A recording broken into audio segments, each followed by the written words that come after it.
Hey guys, how you going? This is BillyEatWorld again. Thanks for stopping by, and just remember, if you like what you see, don't forget to hit that like button. Also, feel free to take a look at some of my other BF4 videos if you like. You can find them all in a playlist in the description down below. But anyway, today we're going to take another look at the PS4K, because this week we found out a bunch more info from Giant Bomb and Eurogamer. And most importantly, the main thing we found out is that it's not going to be called the PS4K after all, and in fact, it's been given the codename Neo. Whether or not it's actually going to be called the Neo at launch is anyone's guess, but for anyone who's seen The Matrix, I think it would seem pretty unlikely. And that's because Project Morpheus was the codename for the new PlayStation VR. So considering they didn't stick with that name, it's pretty unlikely the Neo will stick to its codename either. Another thing that's also been more or less confirmed this week was the specs of the Neo, which to be honest aren't that impressive on the surface. And that's because it kind of just looks like they've overclocked the CPU and the memory, and they've added in an improved but not that amazing GPU. So for anyone wondering, just as we expected, we're not going to see true 4K gaming on the PlayStation yet, although it apparently will be able to upscale for 4K TVs. But with that being said, hopefully it will finally be able to hit that elusive 1080p 60fps benchmark that the PS4 just hasn't been able to deliver on yet. Now, another thing we learnt this week is that the Neo won't have any exclusive games, which you might remember I said would be a big deal in my last video on this topic. Because like I said, throughout the history of gaming, console gamers have generally gone for price over performance, and the Neo would really need to stand out if it wanted to succeed. If you want a good example of this, take a look at the top 5 selling consoles of all time: the PS2, Nintendo DS, the original Game Boy, the PS1 and the Nintendo Wii. And what do they all have in common? Well, they were all inferior in specs to their competition at the time, but most people bought them because they were cheaper.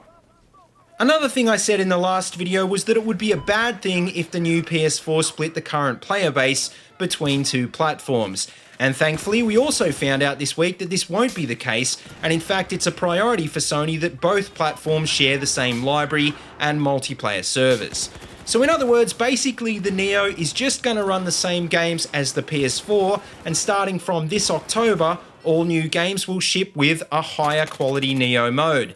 But with that being said, it's unlikely there'll be any difference for older games without a Neo mode, and even on the games that do have one, it still won't be on par with a decent gaming PC. So getting back to the original question, is it really worth buying the Neo over a PS4 or a gaming PC? And for most people, the short answer is, well, not really. And that's because if you already own a PS4, well, like I said, you're not really getting a huge performance boost, and it's not like you're going to be missing out on games either. If you are looking for that next level of performance, well, the best bet is probably to just go out and build yourself a PC, because parts are getting cheaper and cheaper. And don't forget, PC games are generally cheaper on Steam as well, so even if you do shell out a bit more initially, you're probably going to make it back over time anyway. With that being said though, if you don't have a current gen console and you are looking to buy a PS4, then it might just be worth going straight for the Neo, because although it won't make a huge difference now, if you fast forward a few years, the original PS4 may not be able to keep up with the newer games. Also, just because there aren't any exclusives planned for the Neo now, that doesn't mean there won't be any in the future. But once again, it just comes down to why not build a PC instead. But I understand that's not for everyone, in which case the Neo might be the best choice for you. So all in all, to finish up, will the Neo be a success? Well, probably not, because by avoiding the problem of being too different, it's fallen into the trap of being too similar. And I think ultimately the only reason Sony is even considering a project like this is because it's in such a commanding lead in the current race that it can afford to take risks. With that being said though, you never know, Sony might have something up their sleeve for the Neo that could tip the balance. So I guess only time will tell, but I can safely say that at least for the moment, I'm going to need a lot more convincing if I'm going to trade in my PS4 for a brand new Neo. But anyway, guys, that just about wraps up this video, so let me know what you think of the PlayStation Neo in the comment section below. And as always, if you like what you see, don't forget to like, comment, and subscribe. Also, don't forget to check out the links in the description below if you want to see any more of my videos, or if you want to support my channel on Patreon.